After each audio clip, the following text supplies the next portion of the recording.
दोस्तों, स्वागत है आपका मेरे चैनल यूपीएससी मंत्रास पे। अगर आप यूपीएससी, पीसीएस या दूसरे कोई भी कॉम्पिटिटिव एग्जाम की तैयारी कर रहे हो, साथ में अगर सीबीएसई क्लास 9th की तैयारी कर रहे हो, तो ये एनसीईआरटी का जो लेक्चर है वो सबसे बेस्ट लेक्चर, सबसे इंपॉर्टेंट लेक्चर आज का होने वाला है। क्योंकि आपको पता है एनसीईआरटी ने अपना क्लास 9 का पूरा सिलेबस सोशल साइंस का चेंज कर लिया है। और क्योंकि एनसीईआरटी का सिलेबस चेंज हुआ है, तो हो सकता है कि डायरेक्ट जो है कॉम्पिटिटिव एग्जाम में भी इससे क्वेश्चन आपको देखने को मिले। इसीलिए क्योंकि जो सिलेबस चेंज हुआ है, तो हमें भी एक नए पैटर्न से, एक नए हिसाब से पढ़ने की जरूरत है। और मैं आपसे ये प्रॉमिस करता हूँ कि अगर ये लेक्चर का पूरा सीरीज आपने देख लिया, एक भी लेक्चर मिस नहीं किया, तो एनसीईआरटी दोबारा पढ़ने की आपको जरूरत नहीं पड़ेगी। चाहे एग्जाम कोई भी हो, चाहे आपका सीबीएसई का एग्जाम हो, चाहे यूपीएससी का एग्जाम हो, चाहे पीसीएस का एग्जाम हो, चाहे किसी भी कॉम्पिटिटिव एग्जाम। पहली बात। दूसरी बात ये कि इसमें हम लोग पढ़ेंगे क्या, समझिए। इसमें हमारा जो पर्सपेक्टिव होने वाला है, सबसे पहले सबसे इंपॉर्टेंट जो है वो यूपीएससी पर्सपेक्टिव से हम लोग पढ़ेंगे, चीजें एनालाइज करेंगे यूपीएससी के पर्सपेक्टिव से। ठीक है।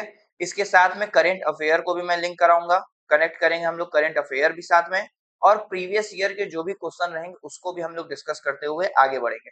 साथ में हर चैप्टर के बाद जो है वो एमसीक्यू क्वेश्चन सॉल्व करेंगे, और मैप, डायग्राम और इजी ट्रिक और 7 कॉन्सेप्ट मैं क्लियर करा दूंगा पूरा। तो दोबारा एनसीईआरटी पढ़ने की जरूरत नहीं पड़ेगी। सुनिए नया क्या हुआ इसमें। पहले क्या होता था एनसीईआरटी में, आपको पता है एनसीईआरटी जो है वो सबसे जरूरी है। और ये जो है पहले क्या होता था, हर सब्जेक्ट की अलग अलग बुक, ज्योग्राफी की अलग हो गई, हिस्ट्री की अलग हो गई, पॉलिटी की अलग हो गई और इकोनॉमिक्स की अलग हो गई। अब क्या किया है, जब नया पैटर्न, नया सिलेबस आया है, नई किताबें चेंज हुई हैं, पूरी चीजें बदल चुकी हैं। क्या चीजें हो चुकी हैं कि अब इन्होंने एनसीईआरटी को क्लास 9th के दो पार्ट में बना दिया है, सोशल साइंस के पार्ट 1 और पार्ट 2। और ये जो है पार्ट 1 और पार्ट 2, इन दोनों में कंबाइन हमें देखने को मिलेगा, हिस्ट्री भी, ज्योग्राफी भी, इकोनॉमिक्स भी, पॉलिटिकल भी। हिस्ट्री भी, ज्योग्राफी भी, इकोनॉमिक्स भी और पॉलिटिक्स। और सब जो है वो इंटरलिंक रहेंगे, एक दूसरे से इंटरलिंक्टेड रहेंगे, एक दूसरे से कनेक्टेड रहेंगे। तो हम बस सेपरेट जो पढ़ते थे, हमारा सेपरेट जो है स्टडी नहीं रहने वाला है, एक कंबाइंड स्टडी होने वाली है पार्ट 1 और पार्ट 2 के बीच में। इस लेक्चर में हम लोग मेनली बात करेंगे सिलेबस के बारे में। देखिए जनरली होता है कि हम कोई भी तैयारी में कूद जाते हैं, देख के हम तैयारी शुरू कर देते हैं, लेकिन सबसे पहले जरूरी है कि उस सिलेबस को आप घोर के पी लें। जब तक आप सिलेबस से रूबरू नहीं हो जाएंगे, जब तक सिलेबस को आप अच्छे से समझ नहीं लेंगे, जब तक सिलेबस आपके यहाँ पे दिमाग में आ नहीं जाएगा, तब कोई भी चीज आप जब पढ़ेंगे तो आपको पता कैसे चलेगा कि क्या इंपॉर्टेंट है। तो सबसे पहले हम लोग सिलेबस में देख लेते हैं क्या क्या चीजें दी हुई हैं। सबसे पहला हमारा पहला चैप्टर जो है वो अंडरस्टैंडिंग ऑफ सोशल साइंस पे है, कि सोशल साइंस क्या होते हैं, इसकी क्या रेवलेंस है, क्या इंपॉर्टेंट है, ये सब।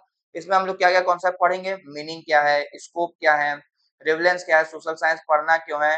फिर सोशल साइंस को इंडियन पर्सपेक्टिव से भी हम लोग समझेंगे, ये काम करेंगे। दूसरे चैप्टर की अगर बात करें, तो दूसरा चैप्टर हमारा होने वाला है shaping of the earth surface.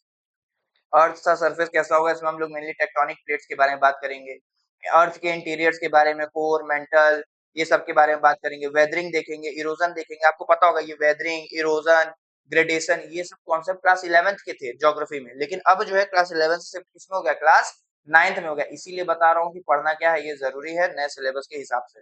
साथ में रिवर है, वेव्स है, करेंट है, ये सब आपको देखने को मिलेगा। लैंडफॉर्म और डिजास्टर हम लोग देखेंगे। अभी तक हम लोग नॉर्मल डिजास्टर, वही अर्थक्वेक, लैंडस्लाइड, यही सब देख रहे थे। हम लोग एक नया आप देखेंगे, इसमें क्या है, ग्लोल्फ है, ग्लेशियर लेक, आउटबर्स्ट फ्लड के बारे में हम लोग बात करेंगे, डस्ट स्टॉर्म के बारे में बात करेंगे।